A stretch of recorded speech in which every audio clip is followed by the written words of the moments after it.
നീ ചെയ്യണ ബിസിനസ് അങ്ങനെ അവന് നിവൃത്തിയില്ലാതെ ചെയ്യുന്നതാണെങ്കിൽ ഓക്കെ പൊട്ടുന്ന കാര്യം അധികം പറയല്ലേ. ഈ സുഡാല് പോയിട്ട് ഒരു കമ്പനി മൊത്തത്തിൽ പൊട്ടിച്ച് പോകുന്ന ആളാ.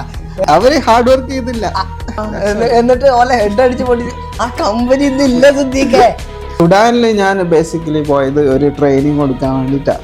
സംഭവം അവര് വലിയ ഓഫറൊക്കെ തന്നിട്ട് എന്നെ കൊണ്ടുപോയി. എന്താ സുഡാൻ എന്നോട് ട്രെയിനിങ്ങിന് എന്ന് പറഞ്ഞിട്ടാണ് വിളിച്ചത്. ശേഷം പിന്നെ നല്ല സാലറി തരാം, $ലാണ് സാലറി എന്നൊക്കെ പറഞ്ഞിട്ടാണ് കൊണ്ടുപോയത്. അതിനുശേഷം കമ്പനി അവർ വിചാരിച്ചത്ര ഒരു സെയിൽസ് അവർക്ക് ജനറേറ്റ് ചെയ്യാൻ പറ്റുന്നില്ല.